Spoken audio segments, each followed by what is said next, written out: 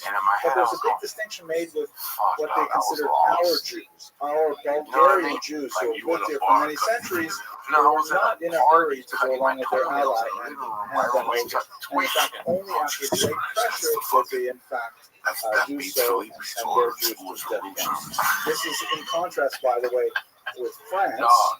When France was conquered, even though we have this image of, these heroic French guys wearing berets and like bombing things, and like, the reality is the Vichy French offered the Jews to Hitler before he asked for them. They already deported their Jews in advance of a request from the Nazis. The same thing happened in the Italian zone. The Italians were perhaps the least or the most reluctant of Hitler's allies. Mussolini himself had very fond relations with Jews. He had a Jewish mistress for some time, and he was just not. He loved the idea of territorial expansion. It just could not really get his arms, his head wrapped around the idea of anti-Semitism, especially genocidal anti-Semitism. But ultimately, he was forced to turn them over. So Greece had the most traditional of it. One last footnote about Greece, perhaps the saddest emblem of the disappearance of the Jews of Thessaloniki is the centuries-old Jewish cemetery, which was a famous pilgrimage site for many, because it really was centuries upon centuries, and quite a large region in Athens, and it was taken over, the stones were removed and used as building materials, and now the Aristotle University that sits on its Serbia and Croatia has a similar experience to many of the European regions.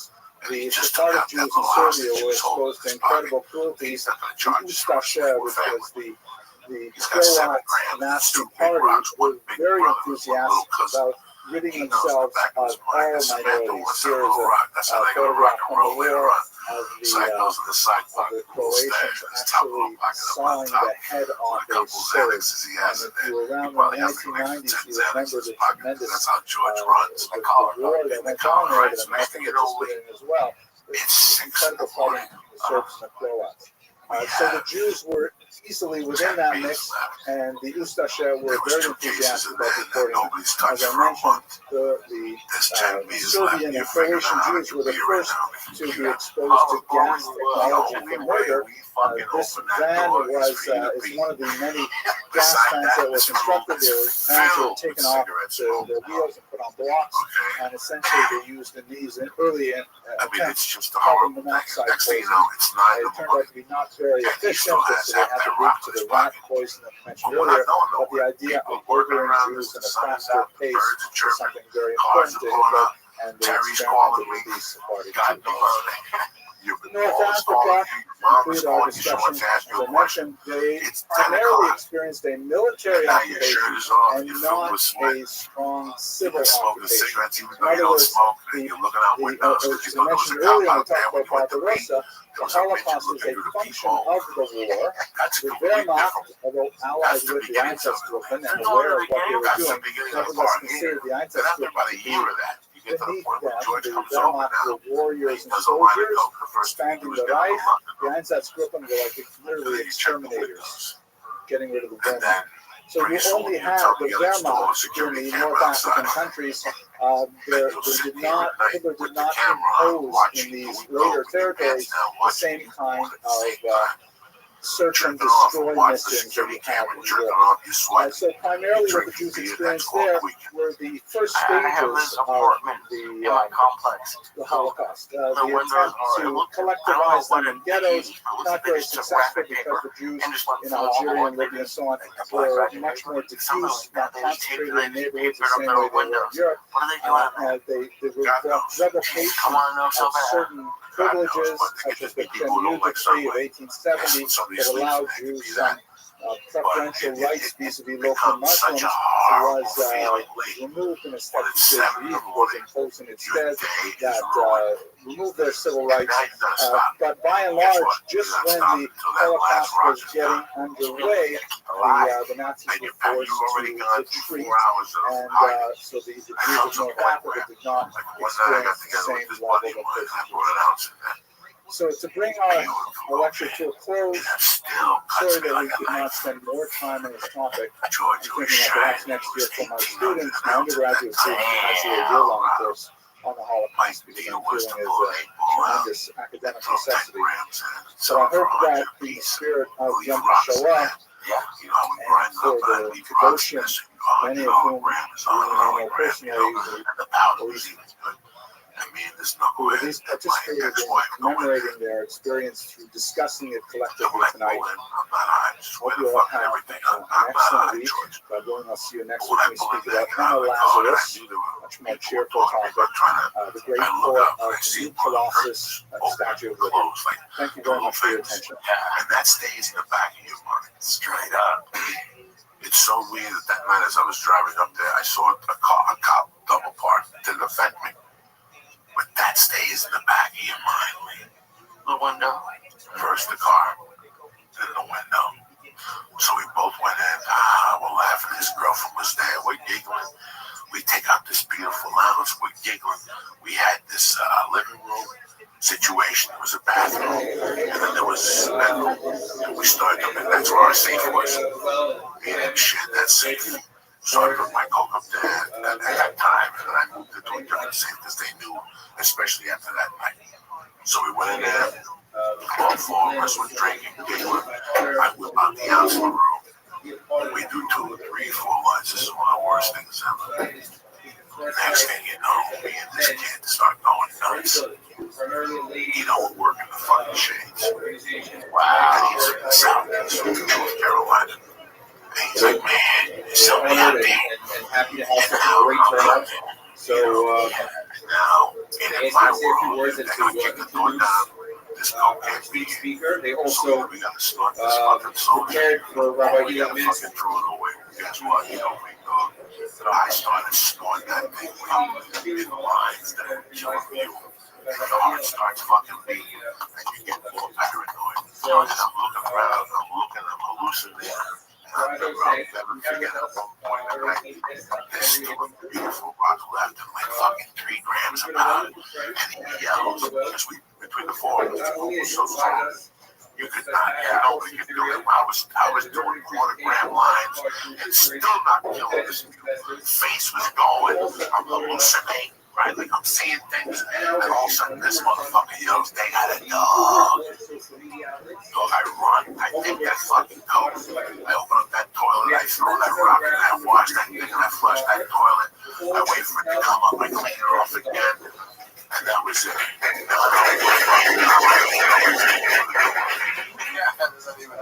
After an hour of us sleeping, now we want to go.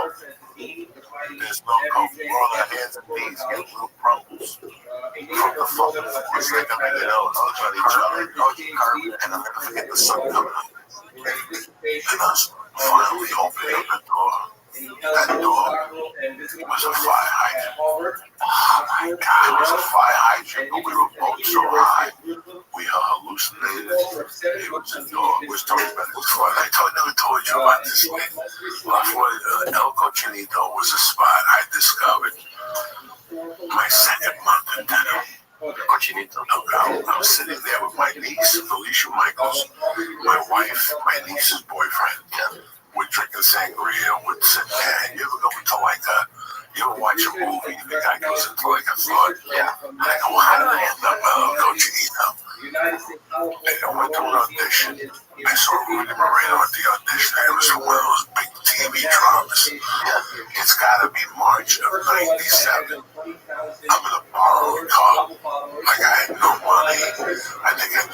I used to borrow nightstand hopes, utility car, and you didn't know how much gas was in it because the needle was always merged. So you had to, as soon as you got in the car, you had to put $10 in there. And so that's what they did. I went to this fucking audition, went on the 5, these directions I don't know about. And I end up on the way back on the audition, I ate a bag of dicks. And I end up in Echo Park, the one that the water spits out. Really disappointed that Rabbi Mansour. But as I'm driving, I notice police helicopters are all around me. Right, yeah. And I keep driving. Like, I don't know what the fuck's going on. What was going on was the side I was driving on, and I don't know whether I was going north or south, people please, or west or north. I was going this way. Over here, there was a police pursuit. Have you been to Echo Park? Not a while, but yeah. Echo Park has a 2-block Cuban neighborhood that you go get Cuban pastries at this time. How do I know about this? I don't know dick. All I know is that I stopped police. Try to pull my car over, and I hear boom. And I look over, I see a guy on the floor, and there's 10 cops, and there's helicopters. This is 2:30 in the afternoon on a fucking Tuesday, okay? I'm minding my own fucking business. This can only happen to me, but it gets worse. After I get back, I put my signal on to make a left to go back into the highway. The tire got flat. Jesus. I got no ATM, I got no money, I got a driver's license from Colorado, maybe fucking $4. I drive around the corner with the flat I park. I call the only person I know, Marilyn Martinez, God rest her soul. She sent her husband home. He goes, don't worry about nothing. I got you. What up there? If you go Echo Park and you go up, if you go east, every other store is a Mexican tire place, right? That you go in there, whatever you need, they got a tire. $20. And then you can juke down, give me 10.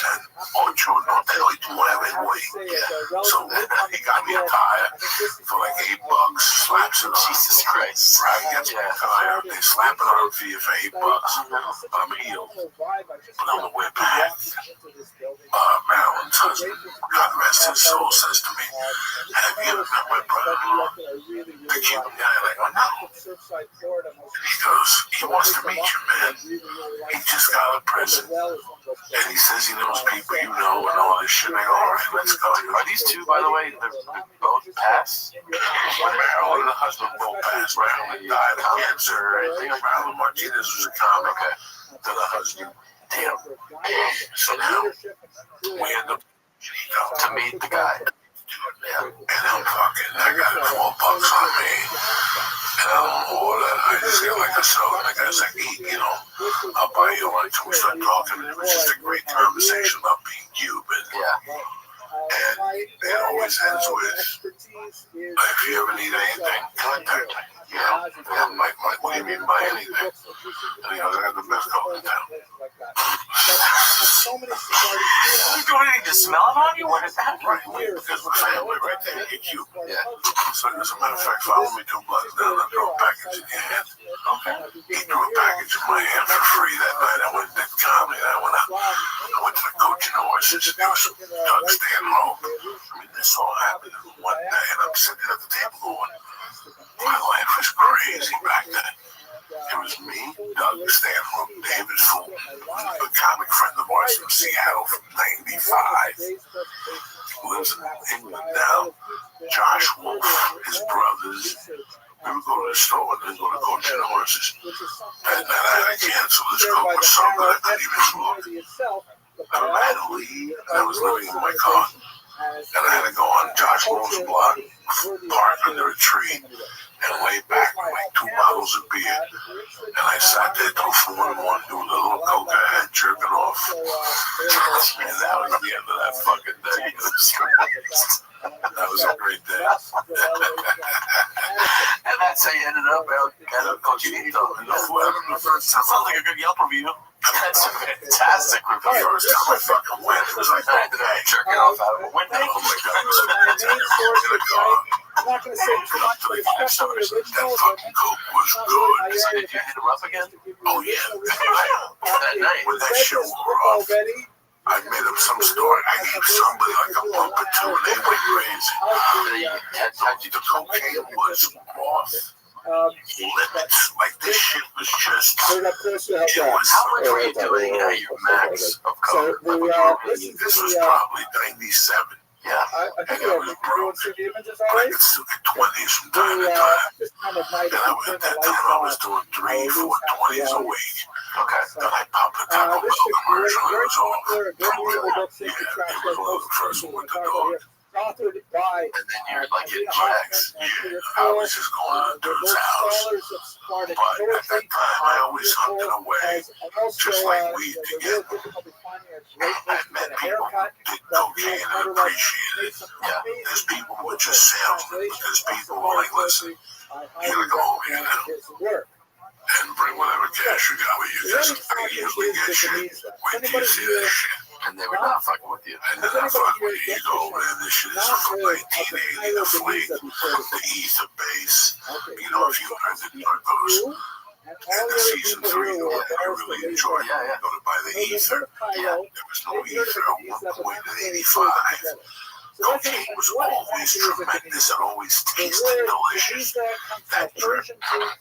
When you went up to the bar and had that fucking Budweiser, Jesus Christ. And you throw it, give it up, and you're there fucking. I wasn't even smoking that. But there was a time by 86, 87, that cocaine started getting funky. Started smelling like turpentine, and funky shoe polish. And it was so good. The next day, you had a headache from whatever the fuck you were snorting the night before. Gasoline. Because they couldn't get enough ether in. Because there was like a cutoff, right? Somebody like some supplier. They couldn't get enough. Like then at that point, they were making so much cocaine. God damn. That they couldn't get enough ether. You romanticized it to the point where I want to try. I knew at that point, I knew what was going on.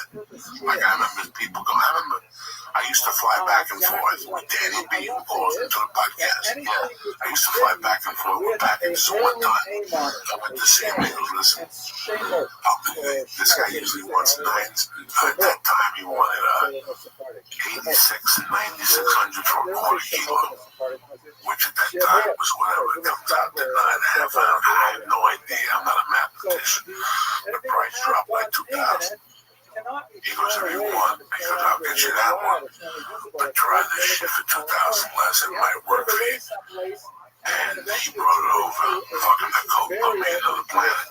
There was only one problem. It smelled like fucking cat piss. Really? Oh my God. In a horrible way. Really? I guess the Jew Cuban didn't like this. When I brought that cat piss back, we did. And no matter what you cut it with, it was cat piss. And people would bring it back to me. People were eating, so that was the coke that you brought and turned into crap. The cat piss. The cat piss, because then they don't give a fuck. They're smoking it. Yeah, they don't taste that cat piss. It doesn't taste like cat piss when you smoke So it. then there was a period. But when you snort it, what? It sticks with you. It sticks with you. Like it's just, you know, it doesn't smell good. Like it just doesn't smell good. What does regular coke smell like? Delicious. Paradise. But I mean, really? Fucking paradise. What do you think? He's amazing. Cocaine. Smells good.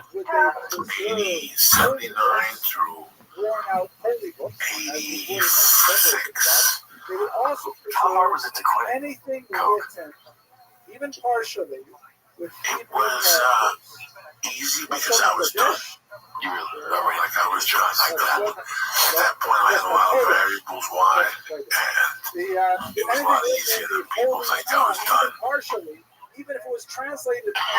Once I missed. I realized that I wasn't getting high again. It wasn't enjoyable anymore. Like marijuana right now. I can see it falling off the map any day now. Really? Yeah, I can see myself. I can see myself. Just doing edibles or something. I'll be down for a while just to save it with a little bit of lung I got left. I would stop smoking. It doesn't take a genius to know at the beginnings of empathy, but you don't have to be a genius. You can do it then. Do that, man.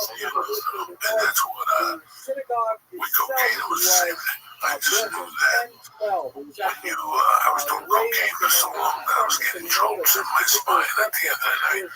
Jolts of electricity, like Castro's meds. It was that bad. It's terrifying. That's not good. That's correct.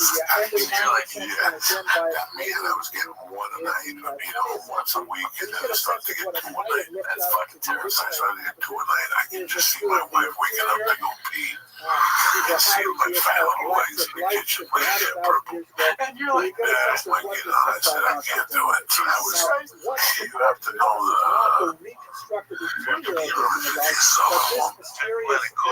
It drains the lactic motherfucking acid. People don't come to the health specialist say, no, that doesn't happen, Joey. Yes, it fucking does. I got friends in Harvard, bitch. I'm like, God, Brooks, I got friends in high places, motherfuckers.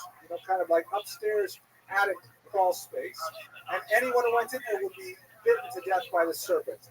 Another legend, which sounds very Egyptian in nature, kind of like Harrison Ford, Raiders of the Lost Ark kind of thing. Cumpăr acum cu reduceri de până la 60% cu About Summer Sale. Profită de reduceri la brandurile preferate cum ar fi Adidas, Levi's și altele. Merită să le grăbești. About You.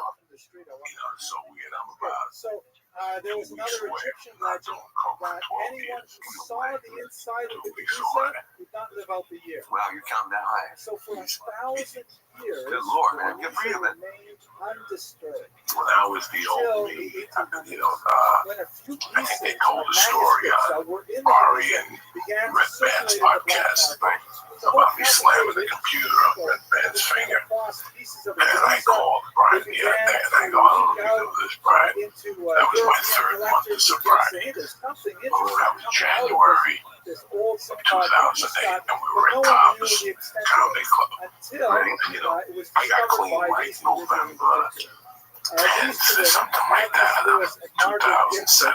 What's his blow? Sisters Right. with a very unusual upbringing. They're raised by a Protestant minister in England who promised his young daughters that he would take them to any country in the world as long as they learned its language first. So they took him up on his offer, and they learned It's funny, I watched Italian and German, and they moved on to Arabic and Turkish, and they got to they're at really the diner and he gets upset. He goes to his car. Here they're shown, by the way, He goes, I've been here all this time and nothing has happened in my life. And he goes, Cambridge University, even though they ended up whatever I'm selling, nobody's buying. And the way he said it, and the way he meant it, as a comic, you get to that point, right? Where you're like, whatever I'm selling, you don't want to buy it. It's a script, right? My act, I'm just fucking that, and right? He becomes, for me, that was what made me quit. Like, I was like, I either have to fucking do this, or they're not buying what I'm selling no more. Right? Like, yeah, I'm looked out and picked up some movies and shit like that, but I'm not going to pick them out anymore because the word's going to get out.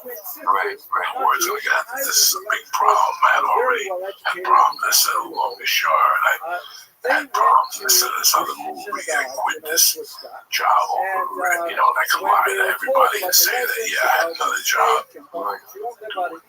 I canceled that fucking movie that time the people came to my house and I pushed the producer. That was all cocaine induced. Wow. That was all cocaine induced. I was on coke till 6. You gotta come bang on my door at 9. Oh no, I'll stab you in the wall. And then when I take it go away, you keep banging on my door. I got a bang in the headache. I feel bad enough. The dealers already called me twice because I didn't put the $50 in the saddle. I need you knocking on my door with a fucking movie down the corner about the dumbest thing I've ever heard about my life. The word's gonna get out. Yeah, eventually the word's gonna get out of that. I didn't want it to get out. If it did get out, I wanted to correct it with those people. Like after I got clean, I wouldn't let it happen. Like a year later, right? He put me in a movie. I can write out a letter and next thing I know, one of his movies is still red, next to apology letter or whatever, right? But that whole incident in Cobb's happened because I was still running shaky 90 days and shit. Right, 90 days, this thing could turn. I know now from talking to up in many other people who have gone with who we've gone through that. In America, It could change any day, so I have to check myself every day. Right. Here is I've had it around. I know people have had it in their pocket. I know it's in certain places that I frequent, but it doesn't affect me. I can't think of going back there. Oh yeah, it's I can't think of, first of all, I think I would die of a heart attack. yeah, man. Right off the bat, at this age, with what I've done and how hard I've done to repair everything, the garlic bills, the cardio, I think that like this podcast would not still be intact if I was doing well. There's no way. We'll go a lot quicker. No. Nobody would show. This poor kid would still be here 2 years ago, sitting here waiting for him. Who shows? When you're on coke, it's a 50-50. It's just a 50-50 chance. You feel you're not going to do it. Any plans with me? It's 50-50. And like, so I know you now, or at least I feel like I know you pretty well. And like you're punctual. You get mad. Like you don't let other people. You're very on your calendar. Like, would you feel bad about it in the time? But you're just like, I can't leave the house right now. I'm too fucked up. Or it just changes to the point where you think you could probably ninjutsu your way out of it, get out of the situation. You could probably blame it on traffic, but I said stupid, had stupid excuses. Hey man, my arm fell off, kind of thing, and I really believed it. So, hey man, my arm fell off, but you get sick all the time. It says, I just remember.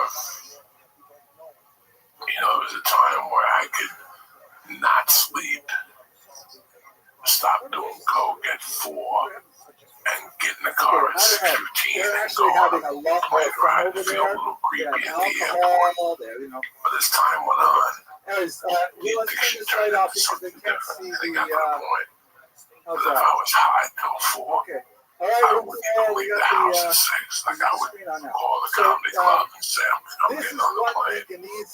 I'm at the airport, but I wasn't even leaving the fucking house. I did it to about 4 or 5 comedy clubs. I think I did it to Joe one time, and you see how I am about comedy now. You're like, I can't see that. It wasn't me. It was whatever I was doing. That was, the last year I canceled 8 gigs. so let's say you were supposed to leave Friday, Thursday night or Thursday during the day. You're like, okay, I'm not gonna get high tonight. I'm not gonna get high. And then at the last second, you're like, fuck it. Fuck it, go to the package. I'll be fine. all depends on who the show is. If you rock, you want to re-up. No, I'm not even getting down there. Oh, get down there. I wouldn't even make it to the plane. Like I wouldn't leave, and I'd have the owner of the club waiting for me at the airport. Calling me, going, where are you? My plane got delayed. We got debunked to Oklahoma. And now it's a tornado. And they're still going to go, coming tonight. We'll replace you tonight. Coming for tomorrow. And I would still make up a story. It was that bad, and I think of my life now, you made plans with me to see me at 1 in the afternoon. It was all 50. The takeaways of the Ganesha that we'll talk about at the end of the class. I didn't do Everybody anything. who thought it was trash When you wake up at 8, turned out to be wrong. and you have the And this depression goes the over night several before, generations of scholars. Every scholar says, okay, that's it. We've taken everything from the Ganesha. Another scholar comes to the last year, I would stay up until Terry would wake up to go to work. treasure. And then the last half hour she was there, I was just faking. I was sleeping with my eyes closed.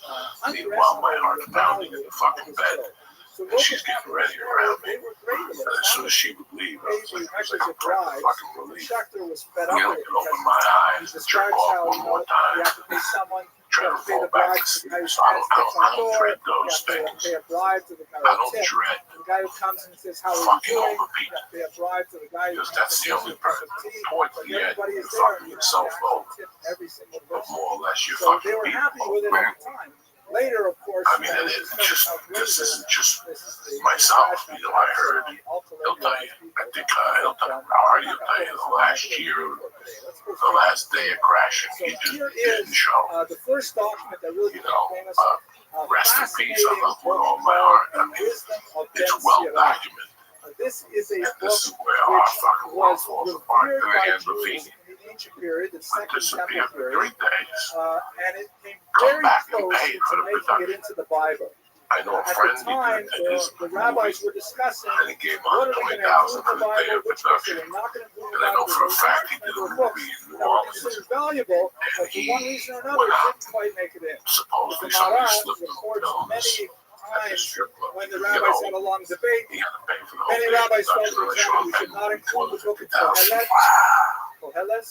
You know, that's your Kohelet. nature to disappear. That's terrible. I would disappear for 3 days. Ecclesiastes, Where you we could, shouldn't there was no include it cell because phones. it's got too You much know, negative in the criticism. 80s, Another rabbi said, you just no, call the it house. ends well, Right. so keep it. I don't know, like, Songs, is there a way to describe it to someone like I'm trying to like? not a Jewish Because translation. to me, of the Song of only Songs. I Just can't read even what the words I say. can't even wrap my head around it. Who's in the track? Let's R-rated. just say, Rabbi okay, said, no, wait, Rabbi Okay. said, okay, no. Friday you can go out, you can get So paycheck a lot for of books 800 didn't for make 2 it. Among weeks. the books that didn't make it, You so go out and called spend 500 on coke bag. the outside books Joey's was the supposed to wisdom of buy Ben it. Sirah, which is a lot like But I Mishnah, got a fucked lot up like the night before I Kohelet spent in the many money ways, from that but coke. it was lost So to the you're Jewish stuck with the tradition whole because it was 7 considered grand. one of the outside books. And you go to the comedy The store, Christian you tradition, bump into however, Kate Quigley, kept she's got a it dress in on. Greek. You can They tell she's got a loved it, fine and line. it You got became 2 lines essentially in a here. holy Greek So book. Kate Quigley's looking completely different than what she looks like to you It now. became a holy Greek book. Great The Christians Quigley's thought it was not your friend. fantastic, Yeah. and its When you Jewish look at her on origins were cocaine, lost. she looks Many like a scholars victim. felt this Like is she's actually a just an Jewish book, she's just and by finding the Hebrew original, what all did of a Jesus sudden go after? they reclaimed this Gazelle very prey. important Yeah, that's what document she from is. Jewish She's just prey. So now let's pretend you went to Pablo. You said, Pablo, give me that 7 grams on the arm. illegitimate child, Let's up the Judaism, make a profit. So now, even though you got it in your pocket, it's a you bizarre gotta make a story profit on exactly how it Judaism. You was. still owe Pablo 500. You I'm don't not look going at to Kate, go I'm into it just now, using but I'm Kate's off the example, because everybody knows it. story. She's a pretty girl. I could use 1,000 other girls. This is only the She's tip of the coming, iceberg. whatever.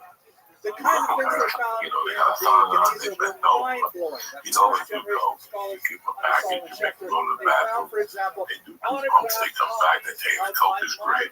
work.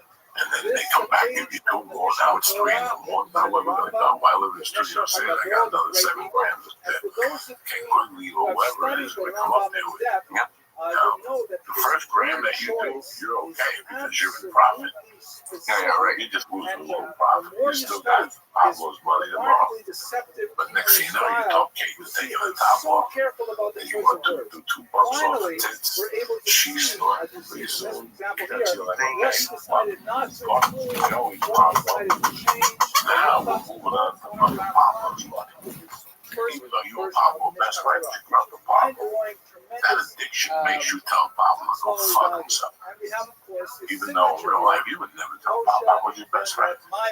And Joey's your best friend. But you're just selling your soul right now for Kate, her pussy, that cocaine. Now, you know how long that lasts to do all that coke?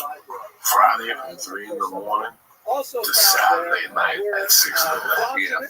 So you guys basically stay in all afternoon, maybe go for a walk and get beer, right? Go right back and do that coke every 20 minutes.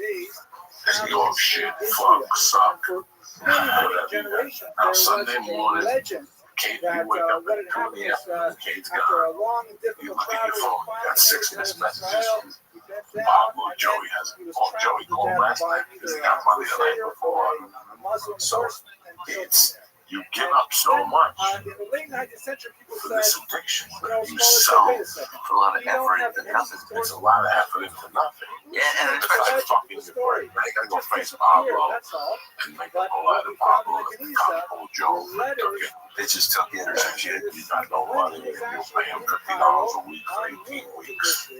Or you've talked to me or told stories about times when like you know when you didn't even want the girls to come over, so it's just you by yourself. There was a point where because the addiction keeps growing. That's what people don't understand. Pablo's clean a year, but inside it, that addiction is growing. Oh yeah, that's why so many. Well, I'm lying to you. Like when people go back to heroin, they shoot the amount they were shooting before they went to rehab, and they get a heart attack or AOD because it was their tolerance went low. never heard from before. For example, look at this Flavors document are here. for control. Keeps And growing. this is So an example you're of an what they addict, call a as they palimpsest, describe an addict. which means a You know, I hear a lot of document words that when people has describe several addicts. They layers of describe addicts, text. they describe You see here, disease. poking underneath this In Hebrew my text, world, I was you an see addict. these Greek letters. I was an The addict. reason I for would wake this, up at if 8 in you're the familiar with morning. the Mishnah and the The Pirkei first thing I Avot, thought about was very coke. beautiful The thing second that thing says was coke. that Al-Nomed Yeled And how was I going to get the money for the coke to do the a coke? person who learns is a child. What is it compared to? Cooking gummy. Remember the rest of the Mishnah? That's an addict. That's an addict. It's ink And on guess what? new I have parchment. the rent money. And The so rent's you not imagine due the to the parchment fifth. is like fresh, So even though white, it's 29 and I nice got the black rent money, ink, and it's I'm good till well, Monday. good contrast and so on. All And then bets it are says off. someone who learns And guess what? older, about It's Halloween like Rabbi Thursday. Chico learns at an older age. I'm going to tell What you, is I'm he going to stay compared to? clean for Halloween. Like I'm buying an somebody who 8-ball, writes 10 Quaaludes just to start the party off. What does And that's how you tell me I'm trying to write this book. what they All used right, to do back in before I those days kidnapped would the be guy, right? I worked at a car dealership for a few months. You know, I'm trying to detail this book as much as I can, so you just can't. The truth was that I was working. I started a Subaru dealership. That was like Studio 54. Okay, like everybody was smoking coke in there. The guy that did heroin, and he fucking robbed banks at lunchtime. I mean, this was wow, live. It got to the point where it was so crazy. I said, let me go to a Chrysler store. They were a little old, and they were all white, right? They were all like respectful, half of them were veterans and shit. You didn't see nothing like I've never seen anything like that before. Like at the Subaru place, somebody in service sold coke, right? At the Chrysler place, the manager and the salesman, the head salesman would sell coke. Wow, everybody was coked up. And I still remember days that there would be 5 customers on the lot, and every salesman in that office would be so coked up. They were in their office pretending to be on the phone. And people would be out there going, like, I'm here to buy a car. And they'd be like, we're on the phone. Like, they were coked up. So from that lesson, I didn't snort coke in the day. Like, I'm like, wow. Usually, I got to pay attention to these guys. Don't get me wrong. I fell for it a few days. Right, but I always knew that I'm not going to sell a car. And I'm going to sit here like these 4 fucking. The dealer's name was Rob Dando, or Rob Dando, sweetheart of a Subaru. He sold Chryslers, right? And his big pet peeve was his red Parker pen. His wife gave him a Parker pen for their anniversary, right? And he felt it was his lucky red pen. Right? So every time he went out to get a customer, he'd be so coked up, he'd be sweating. He'd put his pen down, and I'd swap the pen. He'd come back and look for the pen on the cars. Oh God, I said, I can't sell a car. Somebody stole my lucky red pen. So then he would go buy one, another one across the street. I'd wait till he'd get coked up. I'd steal a pen, doing the tricks just to him once a week. And I started taking the red pen from him. Oh God, and giving it back. Like putting it in the back. Oh God. We would go there and say, we found the red pen in the bathroom. And he would go, but I wasn't in the bathroom. And then he got so fucking, the streets of the unknown. He started getting so coked up. He always thinks like I torment him, right? He doesn't know I've been doing this for 30 years. Like I make people go crazy. Like I'm the best at making people go crazy. Oh yeah. So I would put pens in places where he would. I would go into the secretary's office and put the pen like this. And then she would come back and go, Rob, why is your pen on like this? And go, I lost that 2 days ago. Why is it on top of it? I don't know, I got it. So he would scratch his head because he was the best salesman. So my game was to throw him off point. Right. So then he started selling coke, but he had a wife that was straight, that didn't know. So the worst, he would hide the coke. At the office, he was getting 2-3 ounces in the shop. And what he would do is he'd throw cut on an ounce, right? And weigh it into grams and put it in little packets and hide it in the ceiling. And I would go to service at 6 in the morning, right? Service first gets there, right? I would go there, coked up from the night before, take the ounces out of the ceiling, and I put coke in the grams. And take coke out of that. I take an 1/8 out of 1 ounce, put an 1/8 of the speed of cutting that, and take another 1/8. I was doing that to him for a month. Holy shit. And I started switching the coke up. Okay, and I started taking out the ceiling and putting it in the ceiling. You can find yourself in the trunk. God, I was tormented. He would come, I would see him in the... He still thinks about this. There's no way that he does this. I did this to him for 6 to 7 months. Oh my God, it was a constant check. He would go up to the manager and go, I don't know what's going on. I'm losing my mind. Oh God. Unsolved mystery stole 40 pence from him. And I had a secret spot for them. And one day, when he was in the middle of his nervous breakdown, because then he found out somebody was messing with his coat. And he couldn't figure out who the fuck it was. I gotta get to the bottom of this. Somebody's bulldozing me in the morning. Wow, he was a white dude. He would use words like bamboozle and shit like that. It's like somebody's bamboozling me. Sabotaging me. And I'm like, bro, I don't know what you're talking about. He goes, shit, we gotta start coming early. I think somebody comes here in the morning. I takes my coke. I was tormenting this kid. And then one day, I was quitting. I was getting ready to quit, back to the store before I kidnapped Bella. And I fucking gave him, God punishes. Because 2 weeks later, I ended up in fucking jail with a fucking, $50,000 bail. And the day I quit, I had a stack of pens. It had to be 4 inches, 30 of those parking pens. I had them in a heavy duty rubber band. And the day I quit, I go, Rob, I got something for you. Stick a dynamite. And I put the fucking pens on the thing. And he almost broke in half. I had no fucking idea. You stealing my coke too? Oh my God. Oh God. Unsolved mysteries. My wedding. He was sweating at the store. Someone's coke is disappearing. Why? You know, every wall does that shit. God, man, I tortured that poor soul. And again, I started switching the coke on him, pop up. You know how that? Yeah, that's picture in the coke behind that picture. And now it's in the tissue box. You don't know how the fuck it happened. And you're fucked up already. Oh, yeah. Your mind's playing tricks on you. Is there any stories coming back? Probably. God, Joey did mess with me that weekend. Like, you know, funny, Joey. I never messed with my coke did move. I remember putting it in my head, and he was wearing it.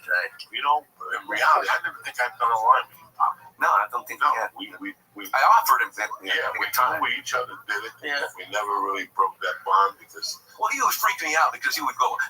When I first met him, he was the vampire, and then shot, and then I go, "What is he doing?" He goes, "You know what I'm talking about? 2 shots, little porno movie." I was going, this guy knows too much. This is because I used to tell him witchcraft. Bring out the cake. Yeah, but I didn't understand that. Whatever you do, you bring out the cake. And then if somebody's out for him, they can do the shot. What's on? Oh, yeah, those guys put the ball on a couple of shots. I go, what is this guy? So I was saying everything. We thought I had a direct camera to his fucking house. Yes, that was kind of. You got a porno in the VCR. You got one. There was a sparse time of cocaine like in 86 when coke changed. Coke changed. It went from tasting a certain way in the late 70s to a different way in the mid-80s. It changed. It had to do with ether being smuggled into Colombia. The toughest thing was to smuggle the coke into the United States. It was smothering the ether into Colombia. So Colombians had to stop coming up into the United States and processing the leaves in the States because they ran out of ether. So they started processing it with turpentine and gasoline, and it had a weird effect. Can they grow coca leaves like in greenhouses in the United States? I don't think so because of the altitude. See, I don't know why. I heard it was something to do with the altitude. But the altitude's got to be the same at a point like Aspen, Colorado. I bet they can make some kind of greenhouse to grow coca leaves, right? And trust me, I think. No.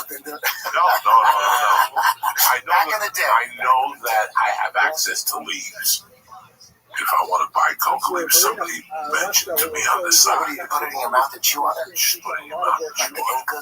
I got mad at Ari. He went down and that was the main purpose of me going down there, stupid. Was to eat the leaves, to see how it's a trip.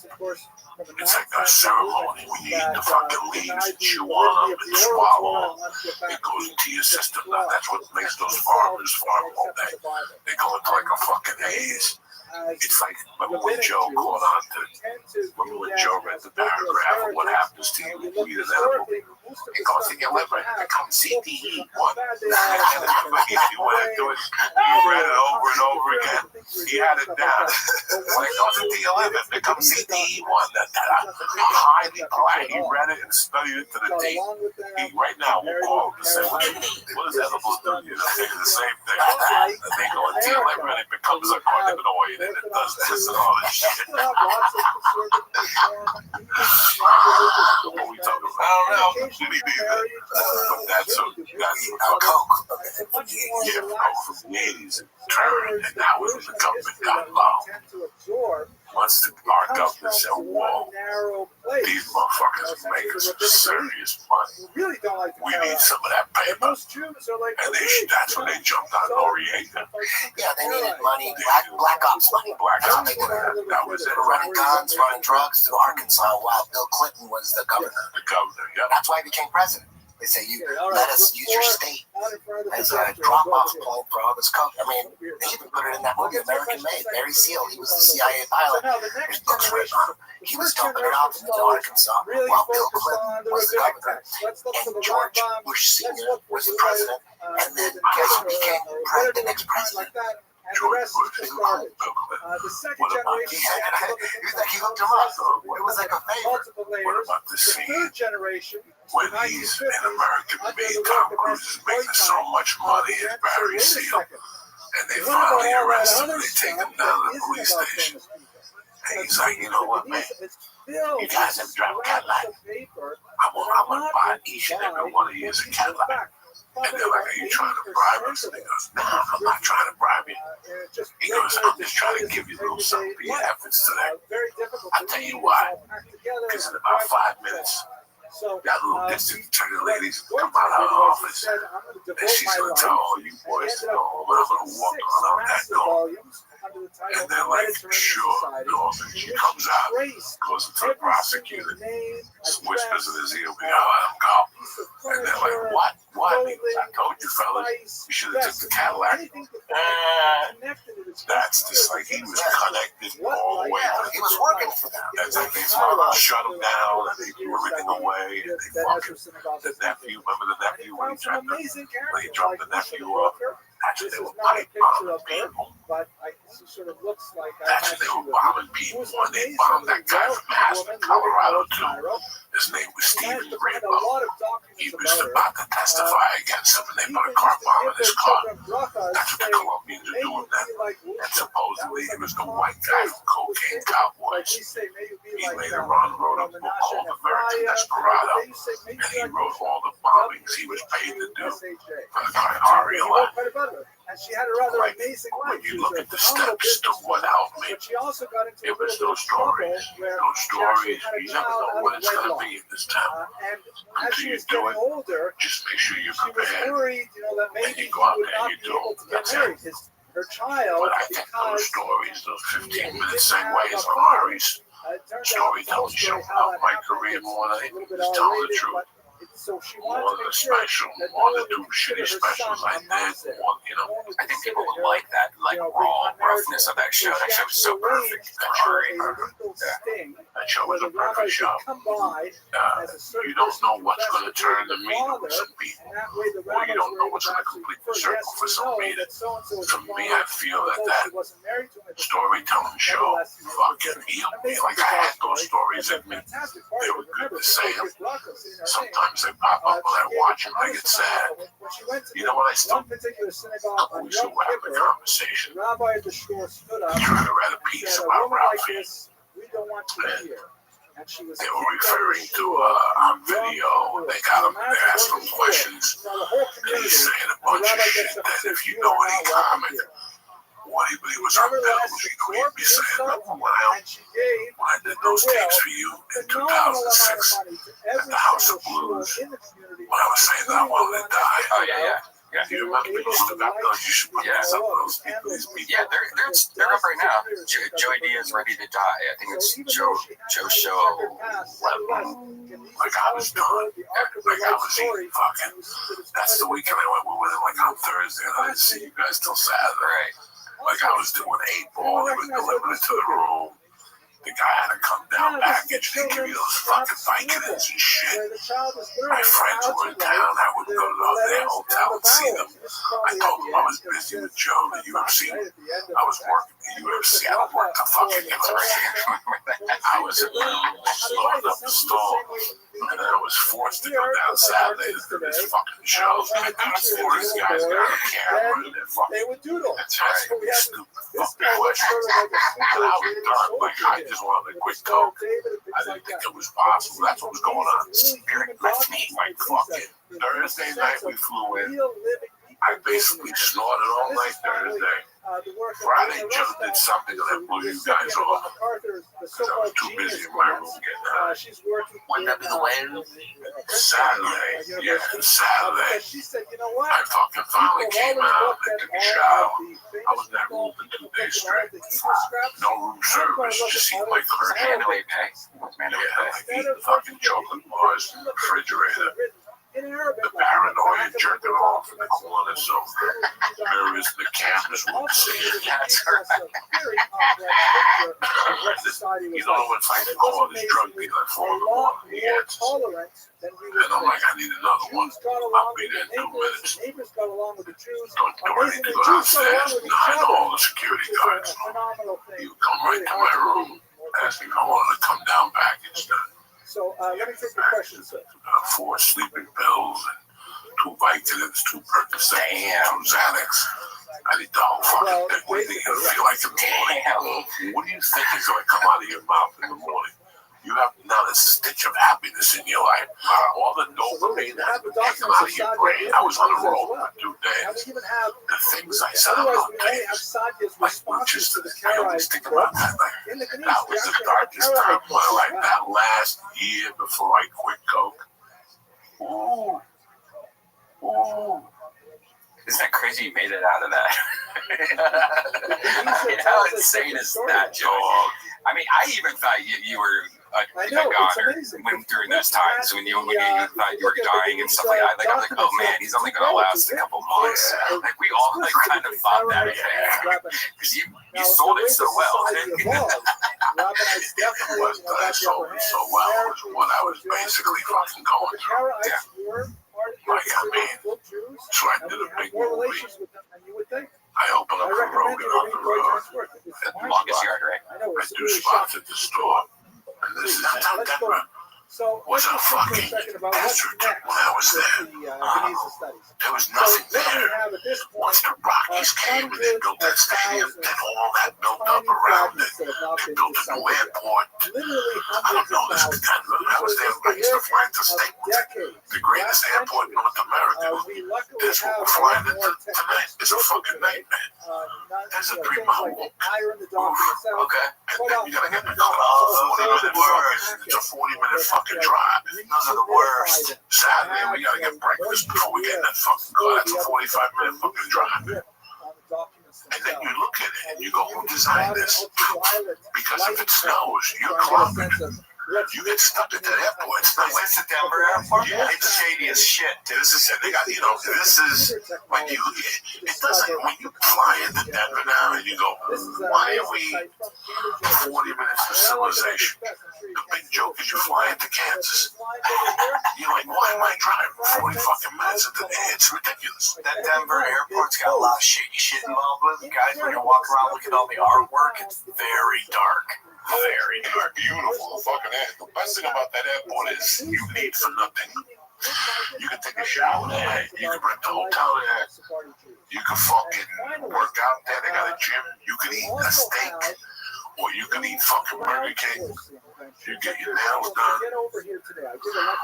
There's never a dull moment at Denver International Airport. Fuck out of that. I remember one time when I got to analyze that. I was fucking dirt poor. I got scale plus 10. No plane ticket. Vandalized that. I had a place to stay. And my friend gave me a buddy pass on Frontier Airlines. Oh God, Frontier. That's like lending somebody a pet to write a suicide note. Yeah, for sure, dude. Giving somebody a Frontier buddy pass is just like saying to somebody, oh, you give me some, hold on.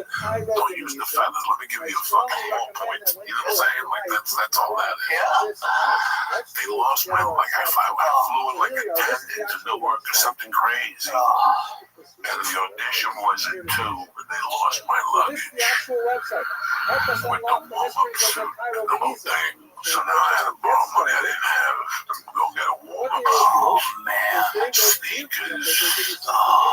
And then the luggage never came. The luggage, by the time I got to fucking Denver, I picked it up in Denver, but let me tell you what I did. I was so broke when I got on that plane. I didn't have any cigarettes, and I didn't give a fuck. I went right to the lady who was looking the other way. I went right behind the counter, took a pack of Camel Lights, and I went right in the bathroom and lit up a fucking cigarette. I'm not walking no 3 fucking miles to smoke a cigarette.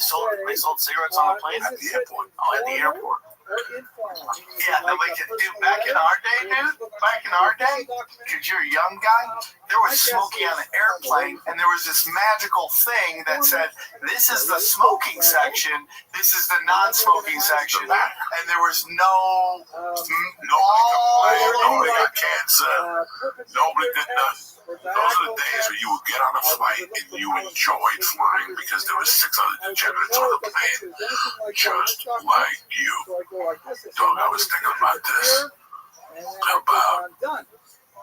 I'm not going to say from where to where because then people have to fucking say the truth. But I'll never forget what I was doing in it. Now I'm not going to say the year. There was a time when I was doing some creepy shit. I was going from Colorado to Jersey and trading guns for coke, and then I would fly back with the coke. But Sam, I wanted to bend.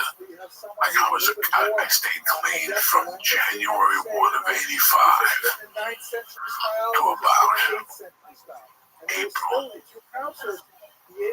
of '86, because a buddy of mine came out and said he goes, I'm gonna snort this coke. He goes, I'm getting this for this price. What are they paying for shit out of here? They told me, I can make $1,000 an ounce, not even look at it. $1,000 an ounce, and not even look at it. That's how good this coke was. So I started snorting. You know, Sam, I went on a 6-month tear. It was like in 6 months, I slept 5 nights, legit. The other nights, it was like I did coke where you either not sleep or you sleep 3 hours, but it's cocaine sleep. Like you don't even go deep into your fucking system, so you're just walking. You're just a time bomb. You hear the coke birds? Oh, they just fucking mocking you. Good coke is like good food, right? You're like, oh, this is excellent. It just disappears, and you know, because when you do bad coke, your nose just goes. And you're like, oh, fuck, this is bad shit. I just snorted fucking paint thinner, right? You know? And then you get that good stuff, it just disappears, and everybody's feeling, and the ladies are feeling good. And that's no reason to do cocaine. It's let the girls let you do weird shit to them. They're just happy just to be on coke. And they're just like, yeah, whatever you want to do, light me up. And they're like, cool, man. You're like, oh, I love it. That's my problem with sex addiction. I'm fucking coked up on a 3-day bender. And I got a plane in Newark, had a bag, and I sit next to this fucking chick in the middle that is throwing the heat, Jack. And you know how I'm talking, I'm coked up, I'm shy at that point. I don't want to You're the only cokehead that doesn't talk, by the way. I'm going to the bathroom doing little bumps by myself, and she notices, and she starts talking to me. And on the slide, she asks me, do you got a blast for me? I go, hold on 1 second, I went to the bathroom, I got fucking ounce on me. I took a little out, put it in a piece of paper, and gave it to her, go knock yourself out. This bitch started jawing on the plane. Next thing you know, we started drinking. Next thing you know, she started touching my leg. I'm like, this is fucking getting weird here. She was banging. If I was 22, she was 19, 20.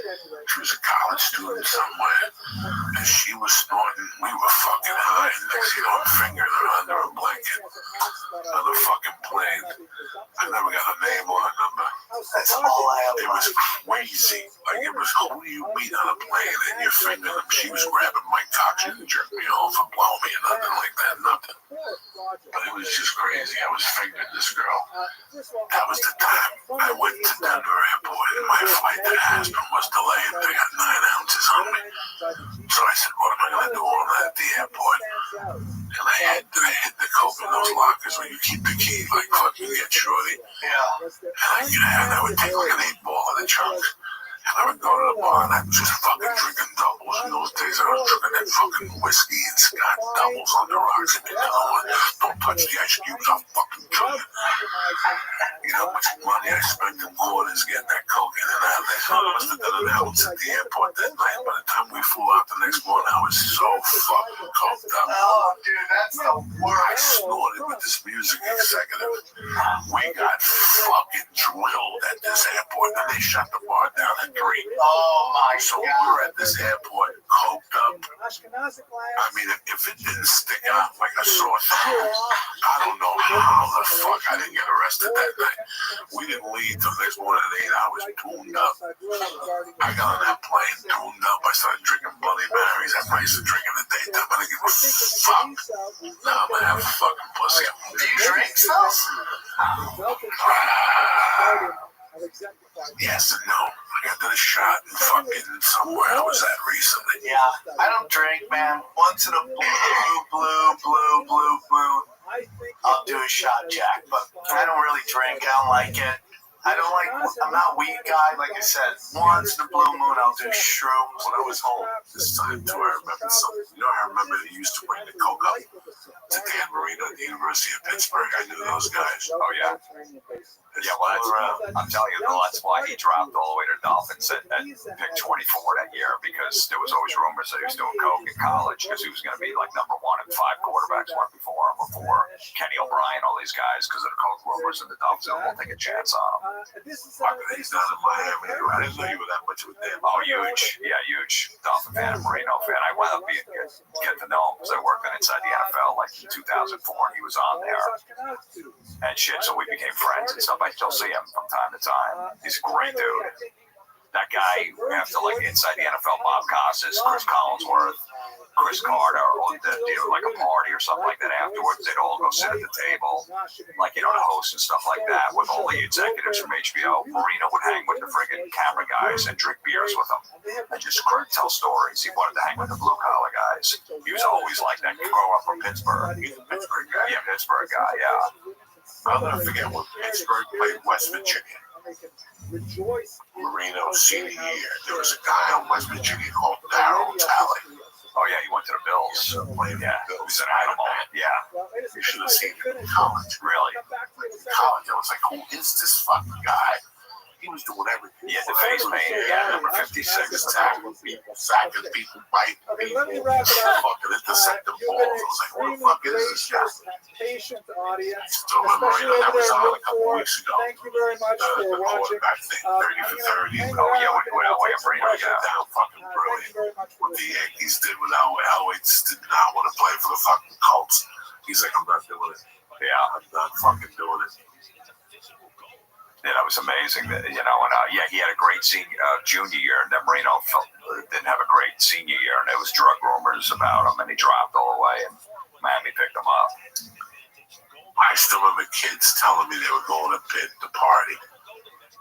Not saying his name like he wasn't a big deal at the time, but I still remember a handful of kids, a girl specifically, that she was dating one of those guys that was coming out to county, picking up the shit in Northburg, bringing it right up the pit for the weekends, because the kid went to St. Joe's in West Haven.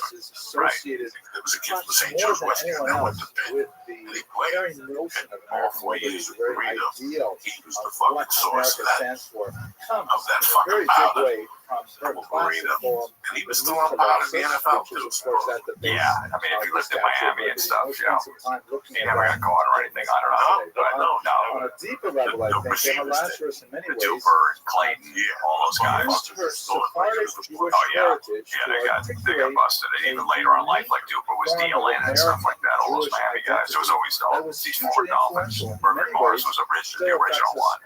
got caught with coke back in the 70s. It was in jail for like 5 years. Thank you. We're grateful to Yeah. Mr. Nathan Rudy, who Did I is dedicated I don't know your history, Jim. I don't know if you did Ben coke or anything like that, but Seti I always think about, These are like, very could you unusual be like a musician on tour or like an athlete playing games and have like it seems like it would take too much out of you to have a problem like that, but still be able to go out there and perform at like that crazy level. No, those guys in the 70s, a bunch of baseball players, like 10 baseball players, stars, got busted for doing coke. Before the virus, yeah, Keith Hernandez was involved, and Dave Walker, Larry Candelaria, You can visit my main website and links to these I saw Lawrence Taylor in a strip club. It was Saturday night at like 2 a.m. and he had a game Sunday at 1 p.m. in Jersey.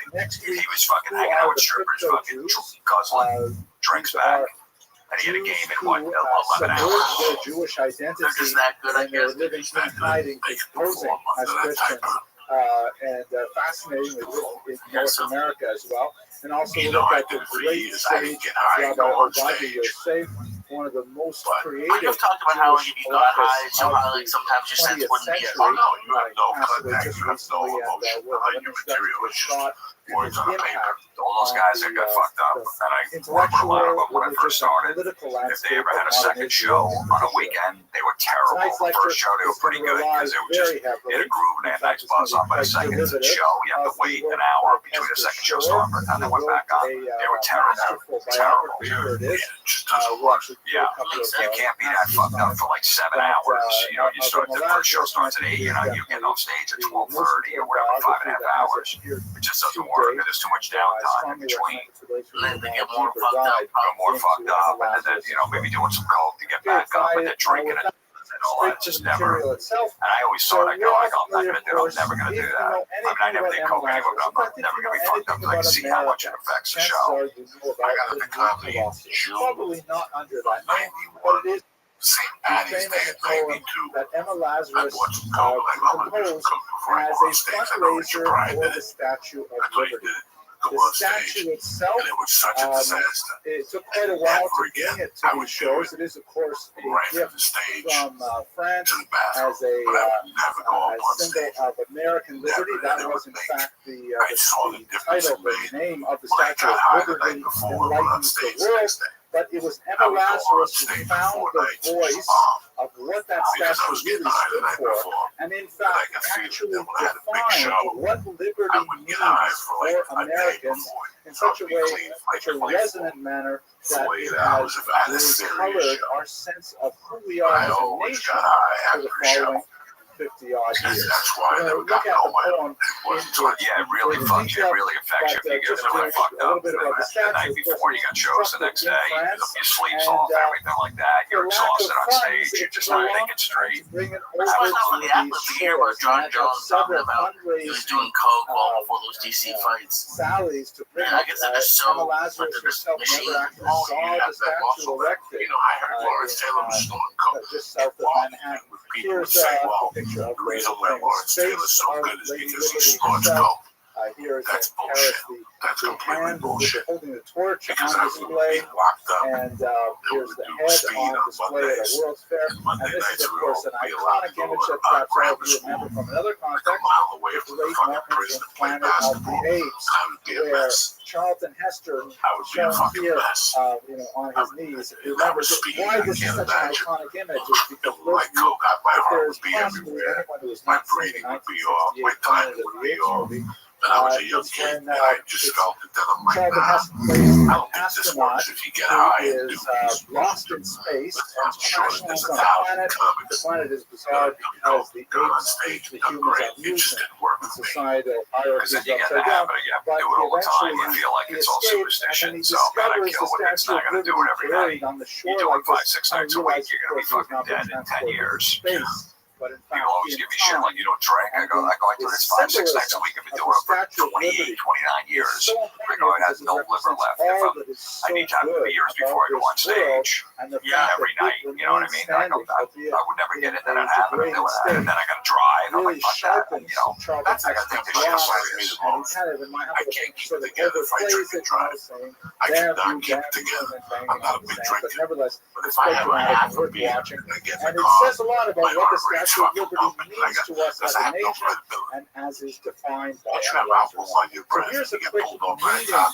of the You have new zero Colossus. credibility. Even if it's I'll show you a even if very you quick just have a video little of bit it. of beer I with your forgot to meal, check the audio. I hope you that have will no work. If not, credibility. You have Dave no will way to help me out with the audio. Because once he asks you if you've been drinking, Just you gotta one say quick word yes. before we You gotta go take that into it. fucking The test. word, the title, So the I'd new rather not drink and Colossus. do 90 The and take a Colossus chance. is, of course, a The only famed times the cop statue pulled me which over and now I was speeding over the speed. Why didn't you that follow me? was from the And I just Roman got period, pulled if I over remember doing 80 and we didn't get a correctly, and it ticket. was a great Yeah, because I'm a warrior gentleman. that stood A, astride two and great don't have alcohol pillars like that. that I can guarded prove the you played a fortress lot of famous more. You city have Rome, I alcohol, believe, something and your like car don't smell like beef. roads, And the I city knew of this roads. Thank you so much. 30 years ago. This is difficult Like when I to would give read lectures that and somebody got being pulled over checked by and everybody. they had a roach in the Okay, car here we and go. had 3 Here's a kilos of reading coke. of the new If I was a Colossus. judge, I'd give them additional time for felony stupid. Like I would have that charge, felony stupid. Like I would have that charge. If I have anything in my car, if I have more than 2 joints in my car, I don't do over the speed limit. They gave us a right in California. They gave us the right to smoke pot whenever we wanted. Do you really need to smoke pot in your car? No. If you do, you're a fucking idiot. Right? Yeah. You're a fucking idiot. You know, do you really need to smoke pot in your car? Not really. California gave you a fucking chance to smoke all the pot you want in your fucking house or on your balcony. You don't need to smoke in the car. You're going to lose your license. You're going to crash. They're going to trace it to that. You're going to get fucking sued. And the whole, you know. And if God forbid you killed someone, some guy's walking across the street, you don't see him, whether even if you were sober and he did it, you're high, forget it, you're going to jail minimum of 10 years. Yeah, that happened like Dante Stallworth a couple of years ago. Yeah. Just hit some guy who was walking across the flats. That's like my nightmare. No, it's like you pay fucking attention to life. If you pay attention, you'll save. You eliminate 20% of the bad shit that could happen. What's pay attention mean? Who gives a fuck who's calling you? Right. When you're in a fucking car and I'm driving and somebody calls you and tells me who's calling me, I don't need to pick it up. I don't need to text when I'm driving. I don't want to text when I'm fucking driving. I don't want to text at all. So that's why I don't pay attention to it. If you pay attention to life, you won't have those problems. Even when I was in my deepest drug homes, I always paid attention. I can't tell you how many times I tell my daughter to pay attention. And she does now. She walks her head up. Yeah, know your surroundings. Know your fucking surroundings. I always ask her who's in the room. Like, get there. I said to her, behind you. You know, and I keep seeing when you fucking walk up to me, you should have made sure that guy was there. Because you didn't look. You gotta look around. You gotta keep your eyes open all the time. When I see stupid shit on the news, it breaks my heart, especially as a parent at the park. When I go to the park, I see parents fucking turn their backs and shit. You don't have to turn your back on your kid. Your eyes are always on your kid. If somebody talks to you, they're over here, they're forcing you. I stop the conversation. I stop the fucking conversation. Right, I want to watch what the fuck is going on. Not only to the discovery of America, but also all fucking time.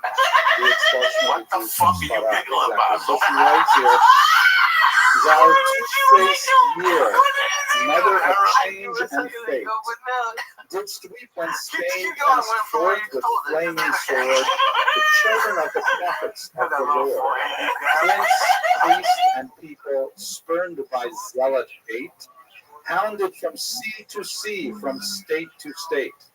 The West refused them, and the East abhorred. No anchorage the known world could afford. Closed locked was every port, barred every gate. Then smiling, while unveiled, her nationwide investigation. a Guardian virgin reveals for the first time doors what of really sunset happens at part, Journey's saying, End.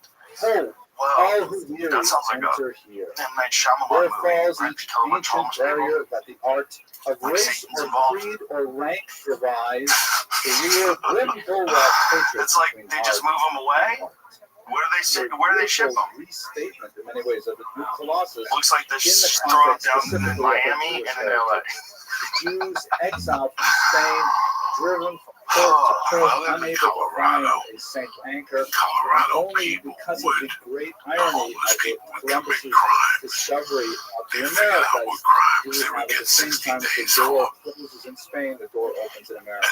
And here you get a sense of, I think, the dual identity of her as an American and as a Jewish woman that is so crucial to the development of the modern American ideal as a whole. So let's look a little bit more after that. So let's look at the point. So just to break it down, the new Colossus, of course, the old Colossus is a representation of Greek might, power, of, in fact, exclusion, right? The Colossus, the artist rendering thereof we saw in the film, the Colossus represents how powerful Rhodes is, and that only those who have passionate the Statue of Liberty, of course, is exactly the opposite. The lantern is welcoming those for those who seek the good way. So it's the new Colossus, meaning a version of values that is the best of the not like the brazen giant of Greek fame, brazen both attempts to Can I ask you something, guys? As a person who's been in jail, would it motivate you more? This is an honest question. Would it motivate you more if you were in jail and it was nice, comfortable in there, and you got to relax and calm down? Or would it motivate you more if they brought you to some communist type jail as you described? Everybody had wear uniforms, there was no cigarettes, there was no fun, they limited your outside time. Lazarus I was very unusual to be a poet of the time what do you think as a person who's been through what would be most effective she was a woman at the time, quite unusual. So it's that's the idea, right? I don't Anyway, whose flame is the imprisoned lightning, and her name, Mother of Exile. That term is very resonant to her. She often referred to the statue as the Mother of Exile. Again, really encapsulating what America means. From her beacon hand, there's worldwide welcome. Her mild eyes command the air-rich harbor that Twin Cities brand. Twin Cities, of course, are Manhattan. Keep ancient lands your story cries she. I mean, okay, you know, look at a picture of the crown jewel of England. You can have all of your, things like that. Cries she with silence.